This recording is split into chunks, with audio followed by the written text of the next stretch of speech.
For 3 years, Florence believed that silence was a form of protection. She told herself it was maturity. That loving quietly was safer than wanting openly. That staying close, useful, present, dependable, was better than risking everything with a single truth spoken out loud. For 3 years, she built her life around that belief. And for 3 years, it almost worked. Almost. The problem with silence, Florence would eventually understand, was that it didn't stay still. It accumulated. It pressed inward. It learned the shape of her ribs, the rhythm of her breath, the way her body reacted before her mind had time to intervene. She had learned to live with that pressure. Until that afternoon, when the belief finally began to fracture, not loudly, not dramatically, but with the quiet inevitability of something that had been cracking for a long time. The cardboard edge bit into Florence's palm. Not enough to hurt. Just enough to insist on being felt. Claire set the box down on the dining table without looking at her, tape still stuck to her thumb. The sound it made when she smoothed it down was too loud in the room. Sticky. Final. Light filtered in through the tall windows of the apartment in Rittenhouse Square, slanting across the floor in a way that softened everything it touched. Outside, Philadelphia moved on. Buses breathing at the curb, footsteps on pavement, a distant laugh that rose and disappeared. Inside, time behaved differently. Florence watched Claire's hands. She always did. The left one moved with certainty, pressing the cardboard seam flat, correcting a corner that didn't quite align. The right hovered, uncertain now, no longer weighted by the ring that had lived there for years. Not injured. Not marked. Just empty. Florence adjusted her grip on the box and heard herself say, lightly, carefully, as if nothing in the room were already off balance.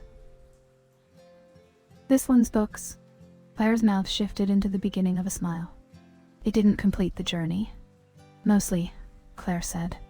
Then after a pause that carried more weight than the word deserved, some of it's yours. Florence froze. The box seemed heavier suddenly, as if the word yours had altered its contents. My. She stopped. Restarted. You kept my books here? Claire didn't look at her. Her gaze drifted instead toward the kitchen, toward the window, toward anywhere that didn't require explanation. You read them here, she said. Not defensive. Not apologetic. Just factual. Read them here. Live them here.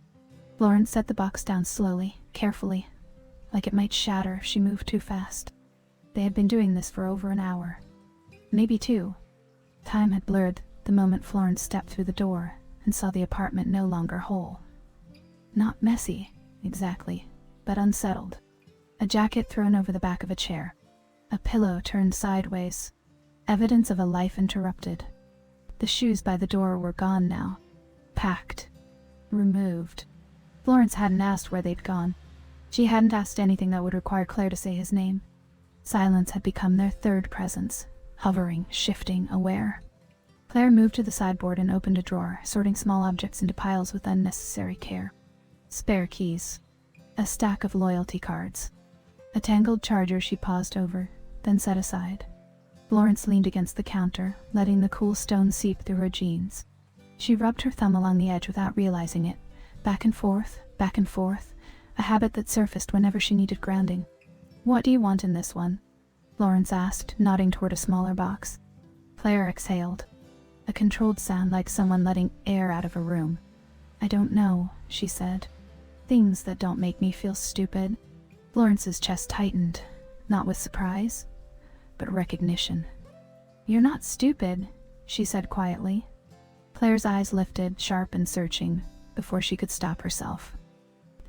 Then they slid away again, as if the look had revealed too much. I'm 30, Claire said. I had a ring. I had a plan. Her voice faltered for half a second. I didn't see it coming. Florence felt the familiar, dangerous thought rise instinctively. I did. Not the ending, but the distance.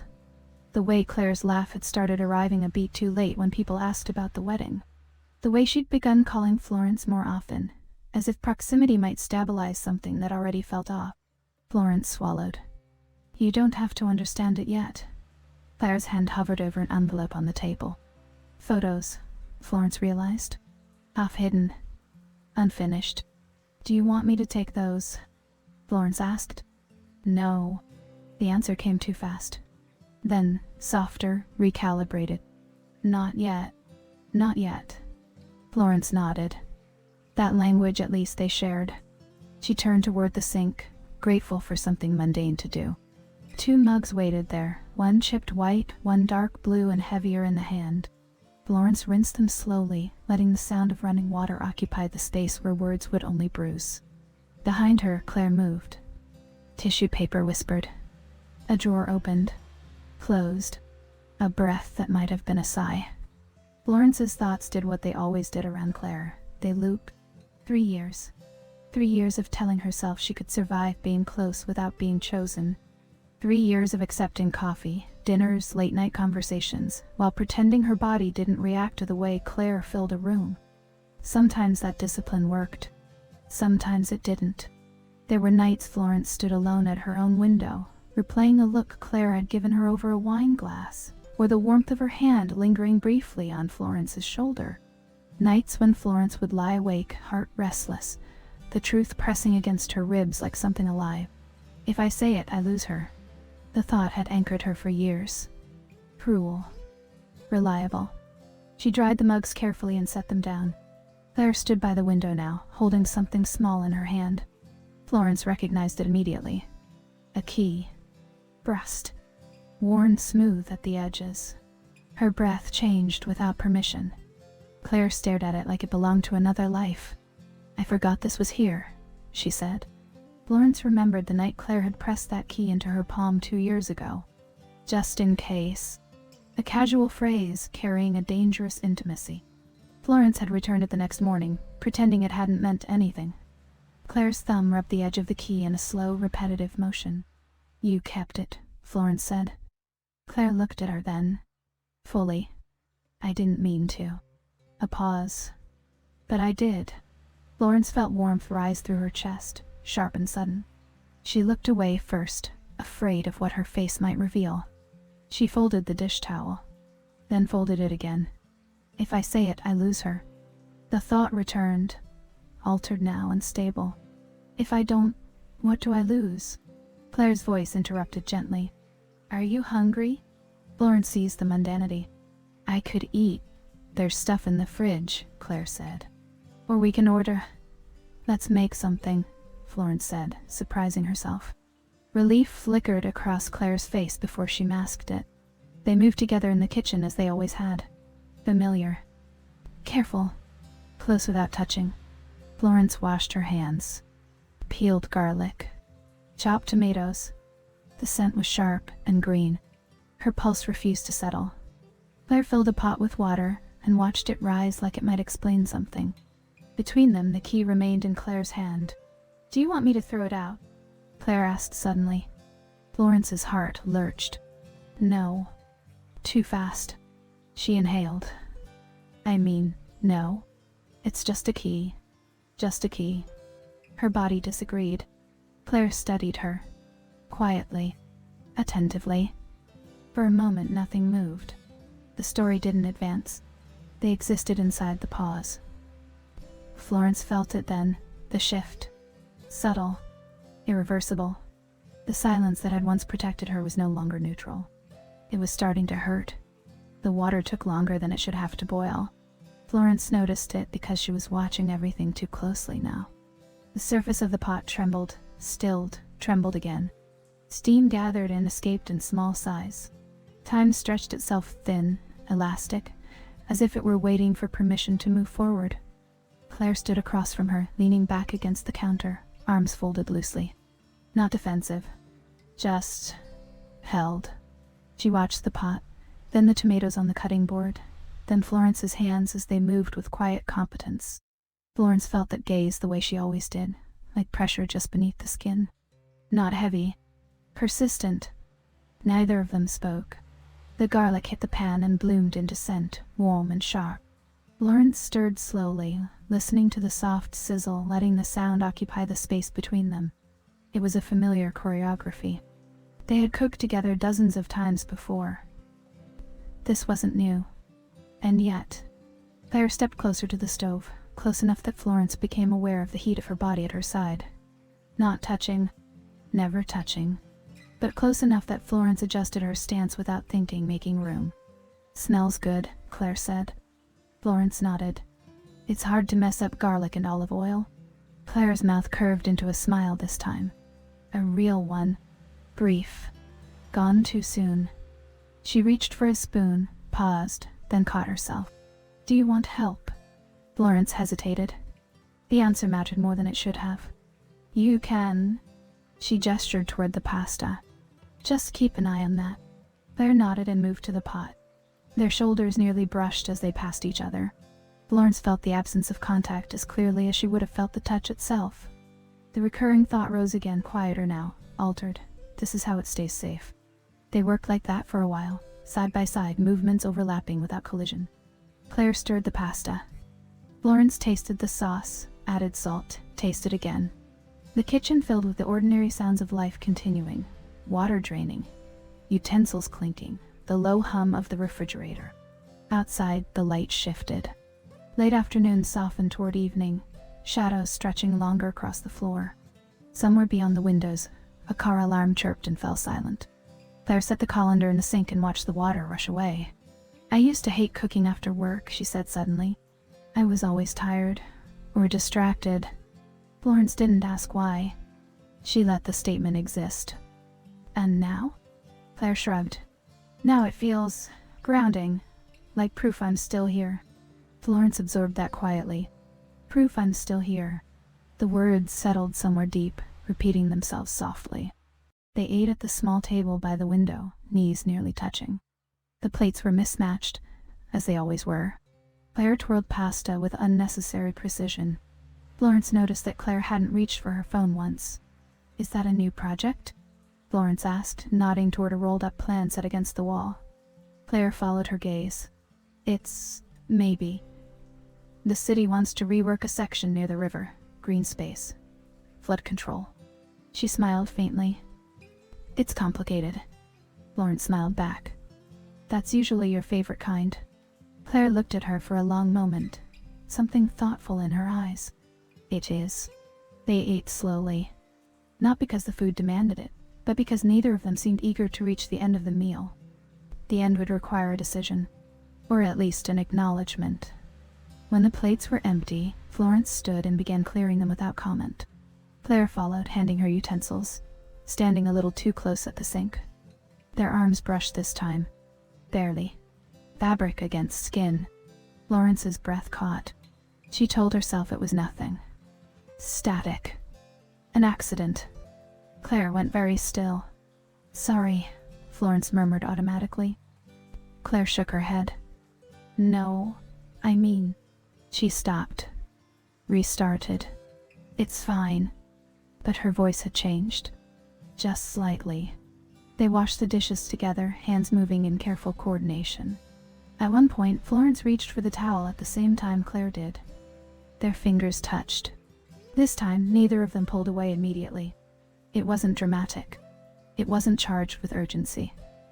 It was simply present. Two hands resting against each other longer than necessary. Long enough for Florence to feel the warmth of Claire's skin. Long enough for her to register the faint tremor in Claire's fingers. Then Claire withdrew, slowly. Florence exhaled, realizing she'd been holding her breath. They moved into the living room without discussing it. Claire sank onto one end of the couch, tucking one leg beneath her. Florence sat at the other end, leaving a polite, practiced space between them. The television flickered on. A documentary neither of them was really watching. The volume was low.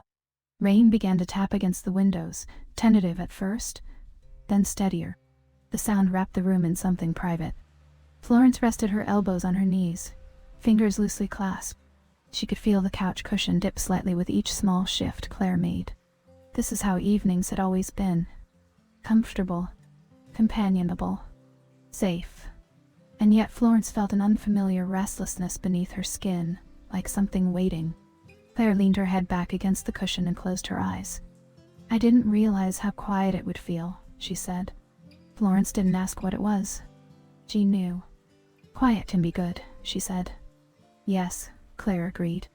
"But it can also be loud." Florence turned her head slightly, studying Claire's profile. The line of her jaw. The faint crease between her brows that appeared when she was thinking too hard. Florence had memorized these details without meaning to, without permission. Claire opened her eyes and found Florence looking at her. The moment held. Neither of them smiled. Neither of them looked away. Florence felt it then, the subtle shift in gravity.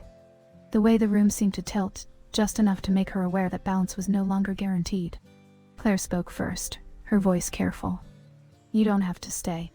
Florence's chest tightened. "I know."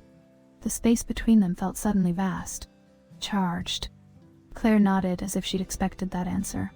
She picked at a loose thread on the couch cushion, repeating the motion, again and again. A small habit. A tell. Florence watched it, feeling something settle and repeat inside her. "If I stay, something changes." She didn't say it. She didn't need to. Outside, the rain intensified. The city continued on, unaware. Time kept moving, indifferent to the way the moment stretched. Florence remained seated. So did Claire. Neither of them spoke. The silence wasn't protective anymore. It wasn't cruel either. It was waiting. The rain settled into a steadier rhythm, as if it had decided to stay. Florence noticed it because Claire did. Or maybe because the sound seemed to press itself into the room, filling the spaces neither of them had words for. The documentary murmured on the television, images sliding past unnoticed. At some point, Claire muted it. The sudden quiet felt deliberate. They sat like that for a while, the couch holding their separate weights, the space between them no longer polite so much as deliberate. Maintained. Observed. Florence felt the ache of it in her shoulders. She shifted, just slightly, resting her back against the cushion. The movement was small, unremarkable. Still, Claire's attention followed it, her eyes lifting from the loose thread she'd been worrying between her fingers. The thread broke. Claire stared at the frayed end in her hand, then let it fall. She smoothed the fabric once, twice, as if undoing the damage. Florence swallowed. The silence stretched, thinned, stretched again. It had texture now. "Wait. I used to imagine this," Claire said suddenly. Florence's breath stuttered. "Imagine what?" Claire didn't answer right away. She leaned forward, elbows on her knees, hands loosely clasped. Her posture wasn't guarded exactly. It was exposed in a way that felt intentional. "Being alone afterward," Claire said. "Not lonely. Just alone. I thought it would feel cleaner than it does."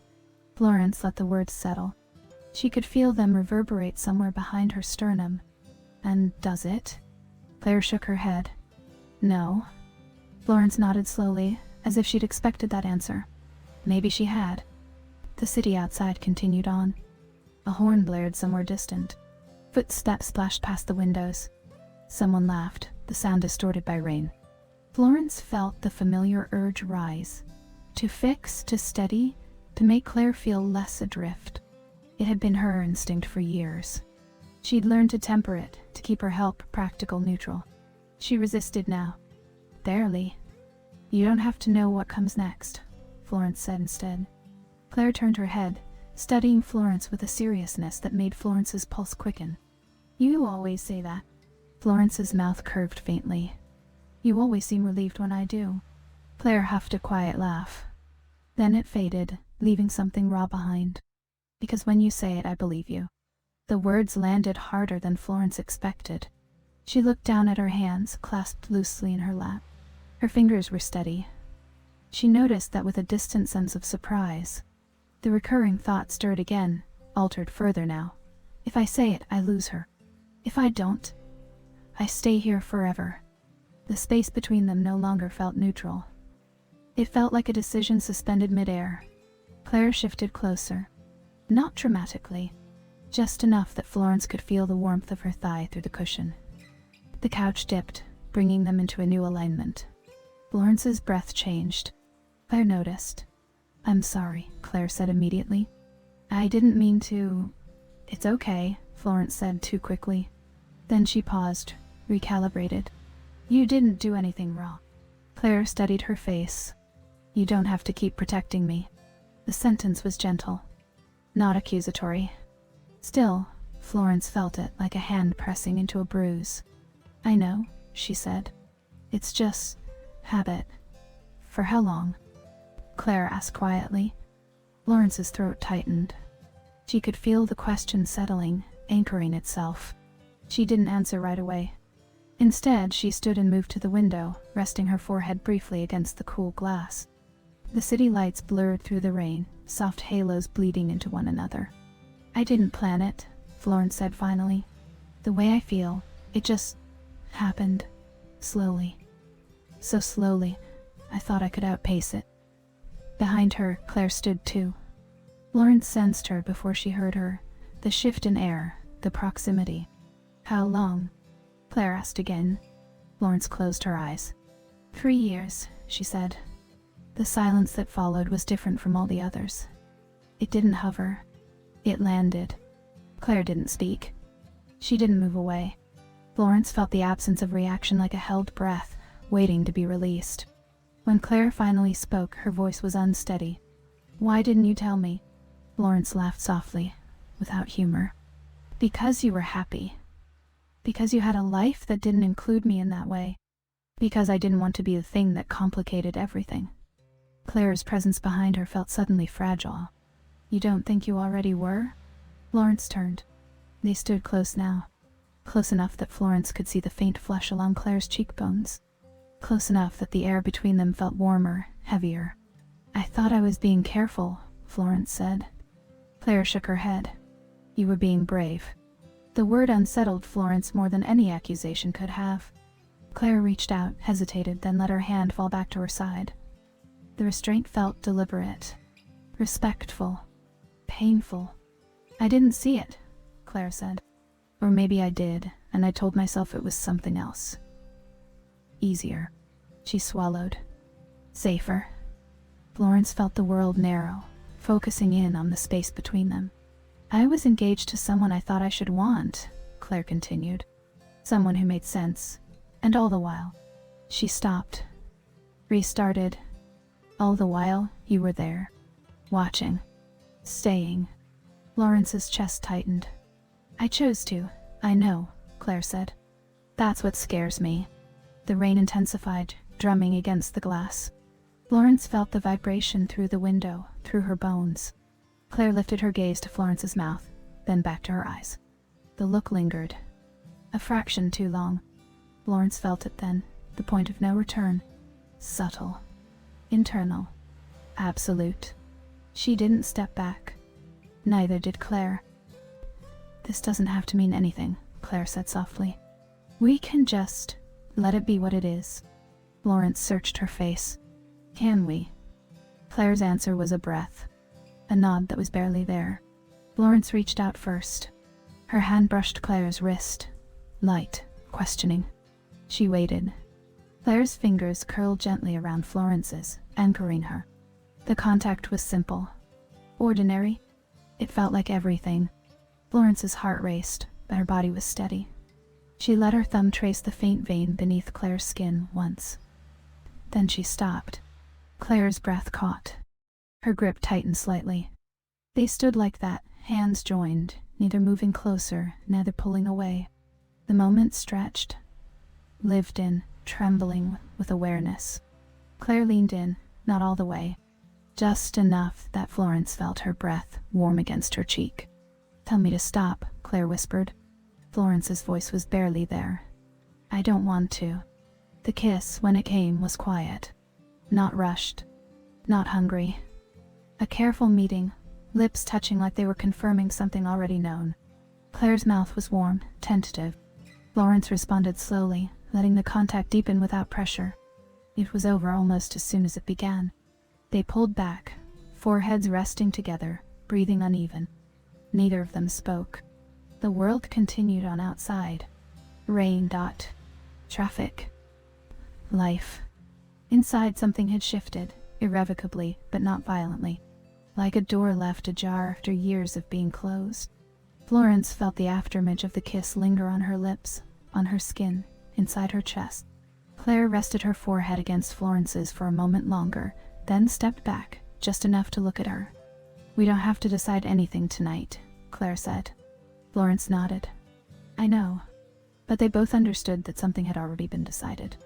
The silence returned, altered, charged with possibility. They remained standing there, suspended inside it. After the kiss, the apartment did not become romantic. It became aware. Every object held its place too precisely, as if it had been watching them. The lamp by the couch, the dark blue mug drying upside down in the dish rack, the half-folded dish towel Florence had folded twice and still could not stop thinking about. Even the rain at the windows sounded different, less like weather, more like a witness. Claire stepped back first, only an inch, but the inch mattered. Her eyes stayed on Florence's face as if she was checking for regret, or for certainty, or for the kind of panic that would make everything easier because it would mean they could retreat into what they knew. Florence didn't move. She didn't reach for Claire again either. She let the air return to the space between them and felt the cost of it in her chest. Claire swallowed. Her throat shifted in the soft light. "We don't have to," she began. Florence's voice came out low, steadier than her pulse. "I know." Claire's breath left her like something she'd been holding. She nodded once.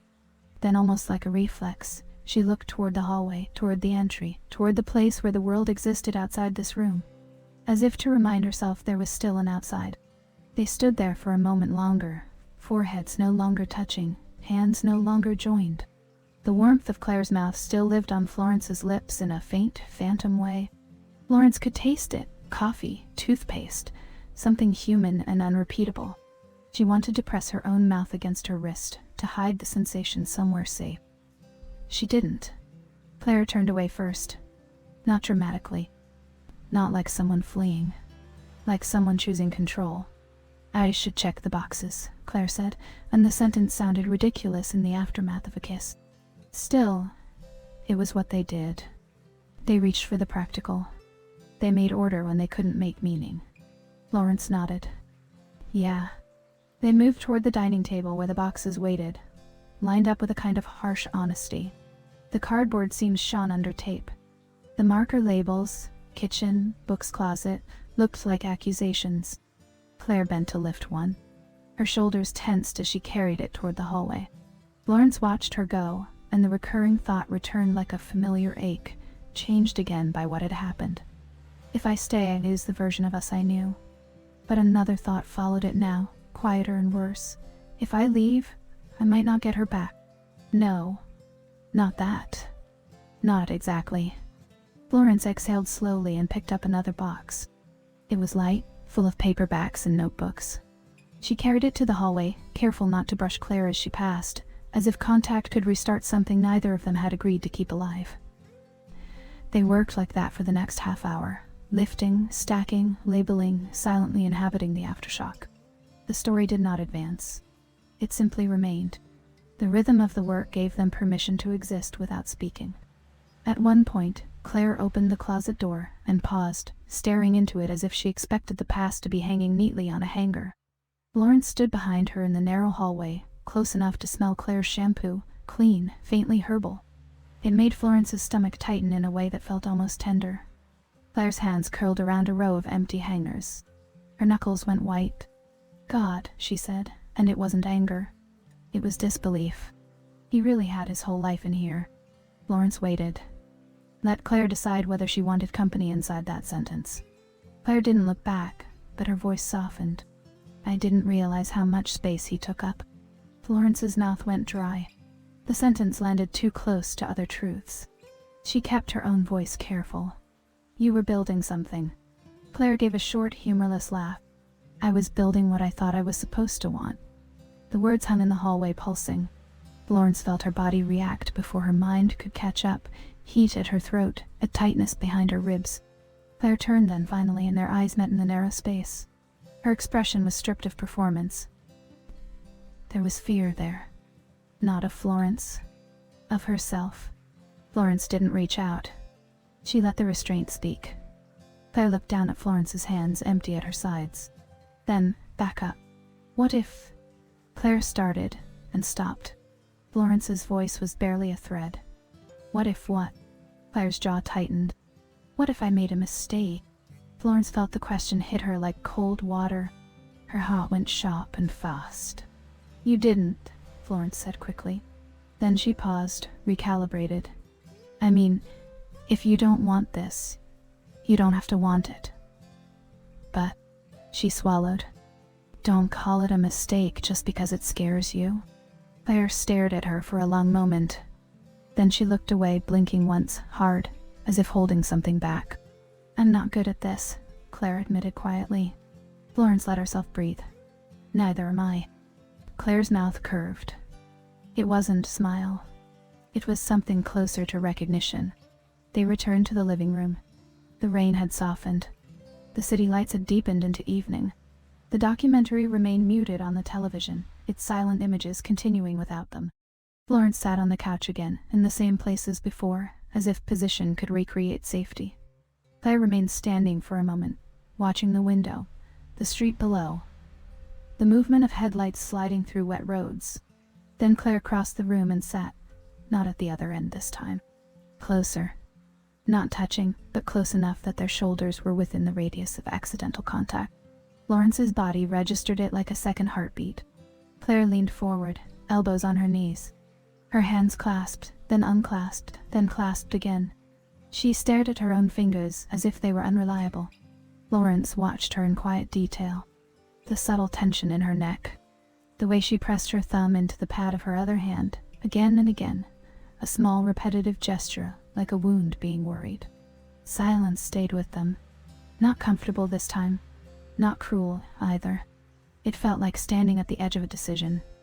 Outside, a siren passed somewhere far, rising and fading. Life continued. Indifferent to the way Florence's world had shifted by a single kiss. Claire spoke without looking up. "He's coming tomorrow." Florence's stomach tightened. "To get more things?" Claire nodded. "We agreed he could pick up the rest. They last boxes."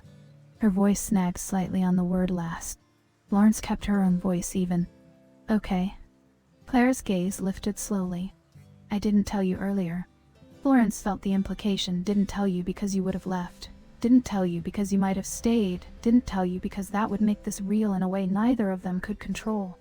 "It's fine," Florence said. But the words tasted false. Claire's eyes searched her face as if trying to decide what she was allowed to ask for. "It's not fine," Claire said softly. "Not because of him. Because of us." The word "us" landed like a small weight placed carefully on a table. Florence's chest tightened. She wanted to say, "There is no us. Not yet. Not safely." Instead she said, "What do you need?" Claire stared at her for a long moment. "I don't know," she admitted. "I keep thinking I need to be alone, and then..." She stopped. Restarted, quieter. "And then I don't want you to go." Florence felt her throat closer on something tender and dangerous. She did not let it show. She did not move. A long pause followed. The story did not advance. It existed inside that sentence, turning it over, feeling its edges. Claire's voice dropped. "I'm terrified of how quickly this happened." Florence swallowed. "It didn't happen quickly," she said. And when Claire's eyes lifted, Florence added, barely above a whisper, "Not for me." Claire's gaze held, and something flickered there. Grief, relief, fear, all braided together. "Then why does it feel like I'm standing on a ledge?" Claire asked. Florence's mouth went dry. "Because you spent years convincing yourself the ground was somewhere else." Claire's breath left her in a slow exhale. She stared at the muted television, at the silent bodies moving in that other world. "I thought I knew who I was," Claire said. Florence's voice softened. "You still do. You just might know more now." Claire's shoulders lifted, fell. She pressed her thumb into her palm again. Then her hands went still.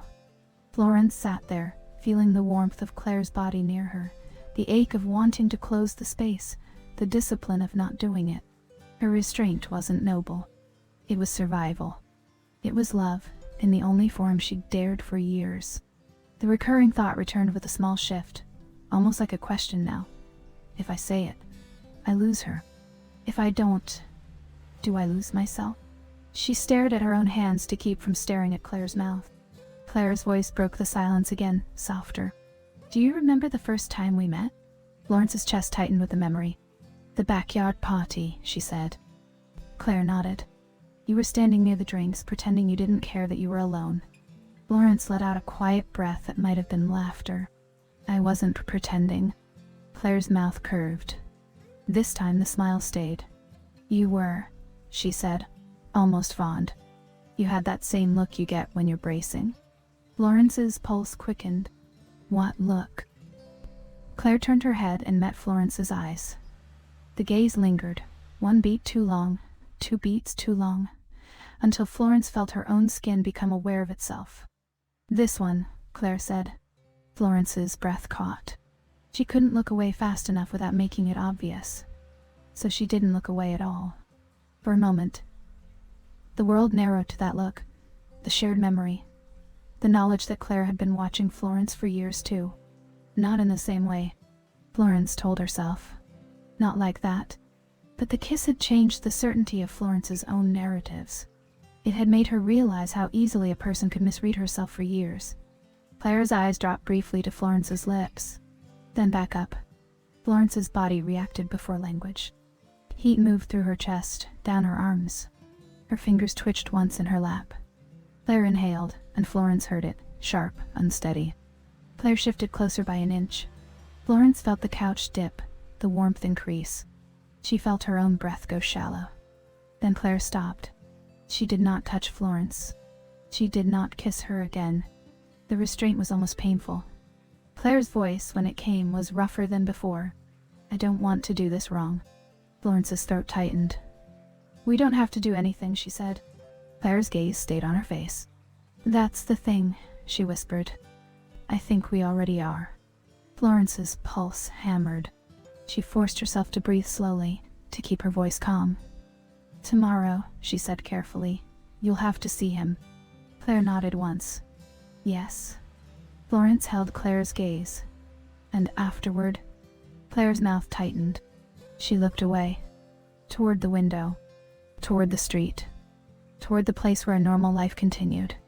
I don't know, Claire said. The word sounded like a surrender, or like a warning. Florence felt something in her chest shift, subtle and internal. A realization forming without permission. Tomorrow could take Claire away from her, not by romance, not by choice, but by fear. By the weight of history.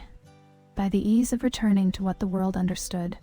Florence stood slowly, as if her body needed motion to keep from collapsing inward.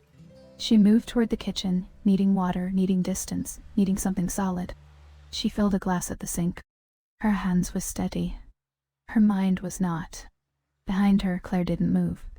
Florence could feel her presence even without looking, like heat on the back of her neck. Florence took a sip. The water tasted faintly like metal. She swallowed hard, set the glass down. She turned. Claire was watching her. Not with certainty. With something quieter. Something like need. Florence's heart tightened so sharply it almost felt like pain. Claire's voice was barely there. Are you going to go home? Florence hesitated. The apartment felt suddenly like a threshold, not a room. The space between leaving and staying widened into something consequential. Florence opened her mouth, then stopped. Restarted. I should, she said, and even as she said it, she knew she didn't want to. You have tomorrow. Claire's shoulders lifted. Fell. A small, controlled breath. Then Claire stood across the room, slowly, stopping a few feet from Florence. Close enough to make Florence's body lean forward without meaning to. Close enough that Florence could see the faint shine in Claire's eyes, unshed. Claire didn't touch her. That restraint felt like the hardest thing either of them had done all day. I don't want you to go, Claire said again, and this time it wasn't a confession. It was a withheld request. A line she was afraid to cross. Florence felt the choice hover in the air, heavy and suspended. If she stayed, everything would be real enough to break. If she left, she might lose the chance to ever make it real at all.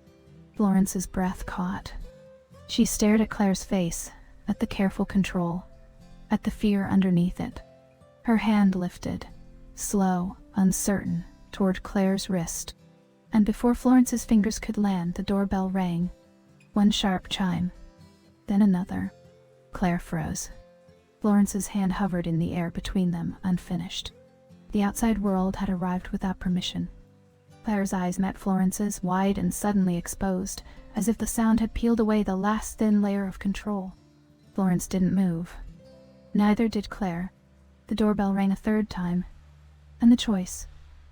Stay, leave, open the door, pretend, confess, hung suspended in Florence's lifted hand. The doorbell's third ring didn't sound impatient. It sounded certain. Florence's hand hovered in the air between her and Claire, unfinished. An almost touch that suddenly felt more revealing than any kiss. Claire stood a few feet away, shoulders tense, eyes fixed on the door as if it might open on its own. The apartment had gone completely still, the way a body does right before impact. Another chime. Claire blinked once, hard, as if she could clear the moment from her vision. Then she turned her head and looked at Florence. Not to ask permission, not to beg, but to confirm something that already lived between them. Florence didn't nod. She didn't have to. Claire inhaled a small, sharp pull of air and crossed the room. Her steps were steady, controlled. Florence watched the line of her back, the way composure sat on her shoulders like armor. But Florence could still see a trembling underneath. A faint vibration in the fingers Claire lifted toward the lock. Claire opened the door. For a fraction of a second, the hallway light poured in, harsh and bright. A wet draft carried the smell of rain and city asphalt. Then a figure filled the doorway. A man in a dark coat, hair damp at the edges, holding a flat cardboard folder as if it were important. He looked like someone who had practiced being reasonable. His expression was careful, polite in the way politeness can be weaponized. "Claire," he said. Florence felt her stomach tighten, not with jealousy exactly, something colder. Recognition of a life Claire had occupied that Florence had only witnessed at the margins. Claire's jaw set. Owen. The name landed in the apartment like an object set down too hard. Owen's gaze moved past Claire into the living room and found Florence. His eyes narrowed slightly, as if he was adjusting a picture frame. Reframing the scene. "Hey," he said, tone friendly enough to be insulting. "I didn't realize you'd have company." Claire didn't step aside. She remained in the doorway like a boundary given shape. "I told you tomorrow," Claire said. He lifted the folder a little. "I know. There are some documents you need to sign. The leasing stuff. It's easier if I..." He stopped and his smile tried again. "I'm trying to make this painless." Painless. Florence's fingers curled at her sides, a quiet physical response before thought could translate it into language. She could feel the heat of Claire's body radiating into the room, the tension collecting between Claire's shoulder blades. Claire's voice stayed even. "This isn't a good time." Owen's gaze flicked to Florence again. He looked her over like she was a detail he hadn't accounted for. "Because of her?" he asked, and the word had carried a slight edge, a faint disbelief. Claire's eyes sharpened. "Because I said it isn't." A pause. Outside, the hallway was silent. Somewhere down the corridor, an elevator door closed softly. Life continued, indifferent. Owen's face tightened, then softened into something that looked like hurt. "I'm not trying to fight," he said. "I'm trying to finish this like adults." Claire's laugh was brief and humorless. Adults don't show up unannounced when they've been asked not to. For a moment, Owen seemed to lose his rehearsed tone. "I thought we were..." He stopped, swallowing. "I thought you'd at least be alone."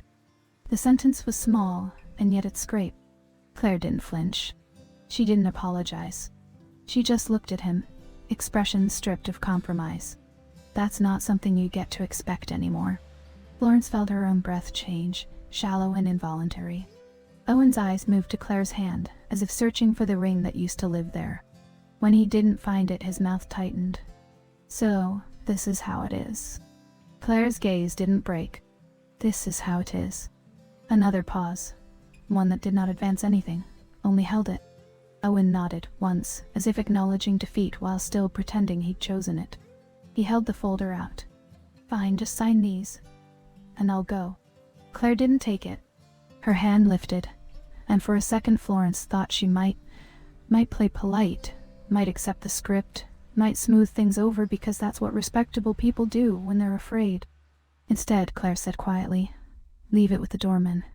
I'll sign them tomorrow." Owen's brows rose. Claire. Tomorrow, Claire repeated, and the repetition wasn't insistent so much as finality. Owen stared at her.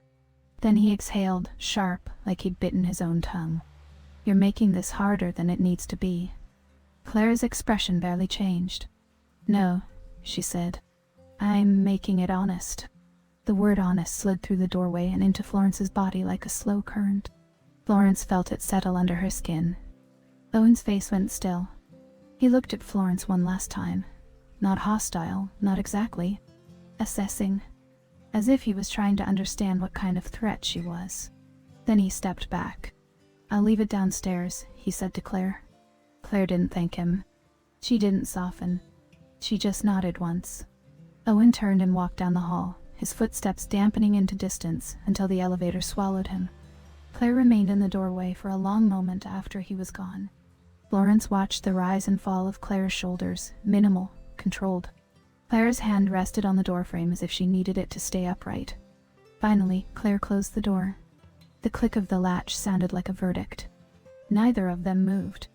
Florence's heart hammered, but her body felt oddly quiet, as if it had been waiting years for that single word, honest, to exist out loud. Claire turned around slowly. Her eyes met Florence's, and there was something in them Florence had never seen before. Not certainty. Not relief.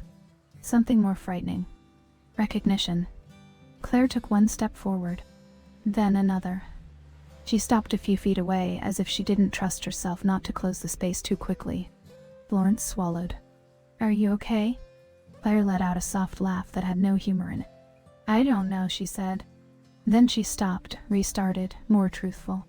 Yes, no, Florence stayed still. She let Claire find her own words. Claire's gaze dropped to Florence's hand, the one that had been lifted before the doorbell. It was lowered now. Empty. But Claire looked at it like it still held a choice. I didn't plan that, Claire said, voice quiet. I know, Florence replied. Claire's throat worked. I thought I'd crumble. Florence's mouth softened. You didn't. Claire's eyes flickered. I wanted to, she admitted. I wanted to open the door and become the version of myself that's easier for everyone else to understand. Florence felt the sentence land in her chest, heavy and familiar. But you didn't, she repeated. Claire shook her head once. No. A silence moved in around them, warm and tense. It wasn't the old silence, the protective one. This one felt like a room being rearranged. Claire took another step forward. Close enough now that Florence could smell rain on her coat, the faint clean soap at her throat, the warmth rising from her skin. Claire's voice dropped. When you said 3 years. She stopped. Her eyes softened, then sharpened again, like she was trying to hold something together. I can't stop hearing it. Florence's breath caught. I'm sorry. Claire's brow creased. Don't be. Florence's voice faltered. It feels like I should be. Like I know, Claire said, firm and quiet.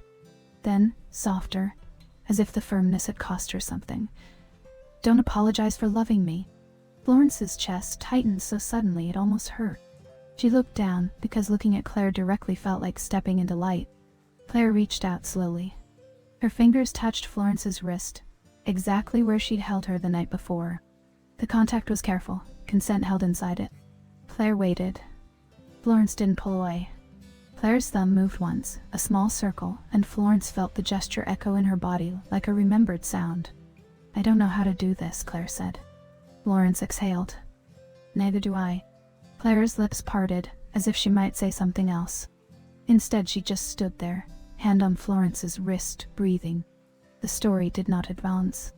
It stayed inside the sensation, warmth, contact, the fact of being held. Then Claire whispered, barely audible, stay. Florence's heart shifted. Not leapt. Not raised. Shifted, like something heavy settling into place. I am, Florence said. Claire's eyes closed briefly, as if the words had touched something tender. When she opened them again, her gaze moved over Florence's face with a kind of quiet hunger. Sensory. Restrained. Reverent. As if she was learning Florence by sight, finally allowing herself to notice what she'd been trained to overlook. Claire leaned in. This kiss was different from the first. Not more urgent. Just less afraid. Her mouth met Florence's with a slow certainty, and Florence responded without hesitation, without the old internal flinch. Claire's hand lifted from Florence's wrist to her jaw, fingers settling there like they belonged. Florence's own hand rose and rested at Claire's waist, gentle, grounding, as if to remind them both that this was real, that they were still standing in the same room, in the same city, with the same rain outside. They separated slowly, breath uneven. Claire's forehead touched Florence's for a moment, and the closeness felt strangely ordinary, like it had always been theirs, and they had simply refused to name it. Florence's voice, when she found it, was a soft fragment. "Claire." Claire exhaled against her. "I know," she whispered. Then, after a pause, "No, I don't. But I want to." Florence's throat tightened. "You don't have to figure it all out tonight." Claire's mouth curved faintly, almost the beginning of a smile. "You always say that?" Florence's lips brushed Claire's cheek, a small recalibration of affection, tender and careful. "You always seem relieved when I do." Claire's laugh came this time, quiet and real. It faded into something softer. "Because when you say it, I believe you." They stood like that for a long moment, bodies close, breathing settling. Outside, the rain continued. Inside, the apartment's awareness softened into something else, a space that could hold them. Eventually, life intruded gently. Hunger again, the need for water, the mundane drag of time. Florence stepped back first, only a fraction, and the movement felt like trust rather than retreat. She glanced toward the kitchen. "Do you want tea?" Claire's eyes followed her, attentive in a new way. "Yes," she said. Then, almost shyly, "If you're making it." Florence's chest warmed. "Okay."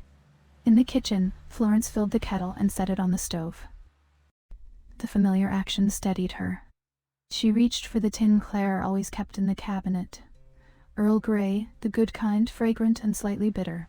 The smell rose as she opened it, citrus and dried leaves, a sensory anchor that belonged to Claire's home.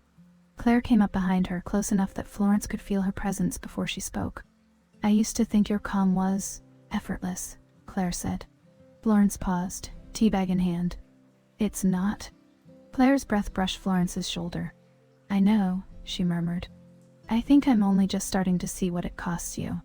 Florence's throat tightened. She set the tea bag down carefully, as if the motion mattered. "It cost me," she said quietly, "because you mattered." A long silence. The kettle began to hiss. They did not fill it with more words. The tea was simple: hot water, lemon, honey. They carried the mugs back to the living room and sat on the couch again, this time without placing distance between them on purpose. Claire leaned into Florence slowly, like she was learning how to ask for comfort without disguising it as something else. Florence let her. Claire's head settled against Florence's shoulder. Florence's arm slid around Claire's back, not tight, just present. She could feel Claire's breath rise and fall, warm against her collarbone. Nothing dramatic happened. Life continued. The muted documentary still flickered silently, a world moving without sound. Florence could see the reflection of it faintly in the dark window glass. Outside, the rain thinned. Claire held her mug with both hands, thumbs rubbing the ceramic rim. A repeated gesture, quiet, almost childlike.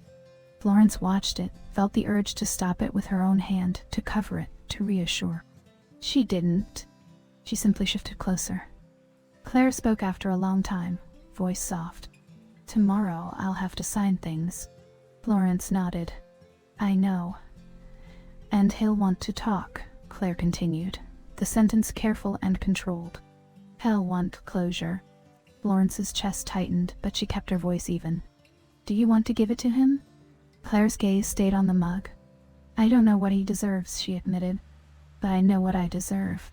Florence's breath caught. "What do you deserve?" Claire's eyes lifted slowly, meeting Florence's with a directness that felt like a conscious choice. "Not to disappear back into the version of myself that's acceptable." The words settled, repeating themselves in Florence's mind like a low bell.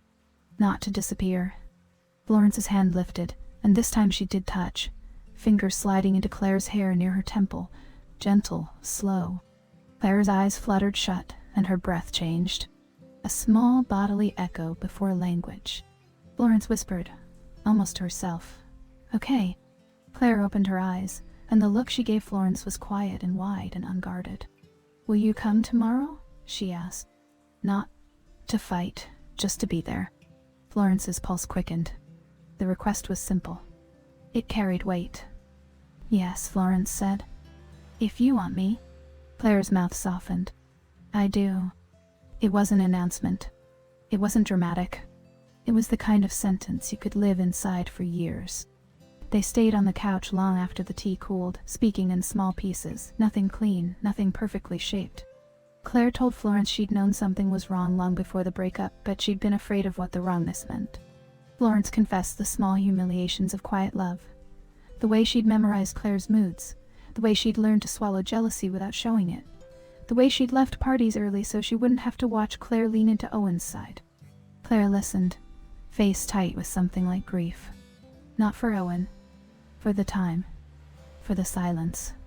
At one point, Claire reached for Florence's hand and held it, fingers lacing with deliberate care. A repeated touch that felt like an anchor. 3 years, Claire whispered, as if tasting the words again. "I keep thinking, what if I've wasted your..." Florence shook her head firm. "Don't." Claire's eyes shone. She blinked, slow, refusing to let tears take over the room. "I'm trying to be brave," she said. Florence's mouth curved gently. "You already were." The outside world intruded again gently, a notification sound from Claire's phone on the coffee table, a distant siren, the radiator clicking as it cooled. None of it demanded their attention. It simply reminded them that time was still moving. Eventually, fatigue arrived, not as an ending, but as a body's insistence. Claire turned her face toward Florence's shoulder and spoke into the fabric there, voice muffled. "Stay tonight," she said. Not a plea. A quiet choice. Florence's throat tightened. "Oi," she whispered. "I'll stay." The bedroom felt different from the living room. Not because it was inherently more intimate, but because it contained Claire's life more densely. Books on the nightstand, a folded scarf, a framed photo turned face down on the dresser. The air smelled faintly of clean sheets and something like lavender. Claire hesitated at the doorway, as if crossing it while Florence watched would make everything too real. Florence waited. Let Claire set the pace. When Claire finally stepped inside, she exhaled, slow, and looked at Florence with a small, almost disbelieving smile. "This is..." she started. Florence's voice was soft. "I know." Claire shook her head as if the words weren't enough. She moved closer, and Florence let her. Claire's hands rose to Florence's shoulders, resting there. The weight was gentle, intentional. Florence's hand lifted to Claire's waist, steadying her, and Claire leaned in, pressing her forehead briefly against Florence's. No rush. No performance. Just the quiet physical truth of two bodies choosing proximity. They undressed without spectacle. Shirt, sweater, the small awkwardness of moving around each other in a space that had been private for so long. Florence kept her gaze respectful, present. Claire watched Florence with a quiet intensity, as if she was learning the shape of Florence's confidence, the way her restraint held tenderness inside it. When they finally lay down, Claire turned onto her side and looked at Florence in the low light. Florence could see the faint shadow of Claire's lashes, the soft line of her mouth. She could feel Claire's warmth even before Claire reached for her. Claire's hand found Florence's forearm and held it. Not tight. Just there. Florence shifted closer, and Claire curled into her, forehead resting against Florence's collarbone. Florence wrapped an arm around her and felt Claire's breath slow. A long silence followed. The story did not advance. It lived. Florence stared into the dimness, listening to the rain's last soft taps against the window, the city's distant hum. She felt Claire's heart beat against her ribs, steady, human, real. The recurring thought returned one last time, changed into something almost unrecognizable. If I say it, I lose her. And then, quietly, a correction. If I say it, I might finally keep myself. Florence's fingers moved once, a slow stroke along Claire's shoulder. Claire responded with a small exhale that sounded like relief. After a while, minutes, maybe an hour, Claire murmured into Florence's skin, half asleep. I'm scared? Florence's voice was barely a whisper. Of what? Claire's pause was long, heavy with the truth. Of waking up and trying to pretend I didn't feel this. Florence closed her eyes. Then don't pretend, she whispered. Just stay honest. Claire's fingers tightened slightly around Florence's arm. Okay, she breathed. Florence felt it, an internal point of arrival. Not finality, not certainty about the future, but a conscious choice settling into the body. Outside, the city continued. Inside, the silence softened into something that could hold them without harming them. Florence kissed the top of Claire's head once gently, and Claire's breath deepened. They fell asleep like that, imperfect, unfinished, held. In the morning, the world returned slowly. Not as a threat, but as continuity. Gray light filtered through the curtains. The radiator clicked. Somewhere outside, a dog barked once and stopped. Florence woke first. She stayed still, afraid that movement might break the delicate balance of Claire's sleeping body against hers.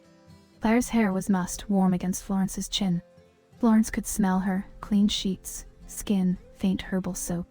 A scent that Florence knew would follow her, linger on her clothes, live in her memory with a kind of quiet insistence. Claire stirred. Her eyes opened slowly, unfocused at first. Then they found Florence's face. For a second, fear flashed there, pure, instinctive. The reflex of retreat. Then Claire's gaze softened, and her mouth curved, small and astonished, as if she couldn't believe the truth had remained overnight. Florence said nothing. She only lifted her hand and brushed Claire's hair back from her forehead, a gentle, repeated gesture grounding. Claire exhaled. You're still here. Florence's voice was warm, low. I said I would be. Claire stared at her for a long time and nodded as if making the choice again, consciously. Okay, she whispered, and the words sounded like a beginning. They rose slowly. Made coffee in the kitchen as if it were sacred and ordinary at once, water measured, ground scooped, the quiet press of the French press handle. Claire stood close, shoulder brushing Florence's once, and neither of them apologized. They drank from mismatched mugs and watched the morning move across the floor. Later, Claire picked up her phone and stared at it for a long moment, thumb hovering over a message thread. Florence didn't ask. She didn't push. She stayed near, presence rather than pressure. Claire looked up. Will you come? Florence nodded. Yes. Claire's breath left her slow. She reached for Florence's hand, lacing their fingers together as if anchoring herself to the choice. Okay, she said again, stronger. Then we'll do it. We'll do it. Not fight. Not win. Not perform. Just be honest. And as they stood together in the quiet kitchen, coffee cooling between them, the day waiting on the other side of the door, Florence felt something settle in her chest that had been restless for years. Not certainty. Something simpler. Belonging. Some love arrives like weather. Soft at first, then everywhere. And if she tells the truth, will she lose Claire? Or finally stop losing herself? Some stories don't end when the moment fades. They stay with us, asking to be felt. If this story awakened something you recognize, you're welcome to share your truth in the comments. And if this journey stayed with you, consider subscribing to Secret Garden Stories and sharing it with someone who might feel seen. Your support helps this space grow. A world with more love, more honesty, and less silence. Thank you for being here.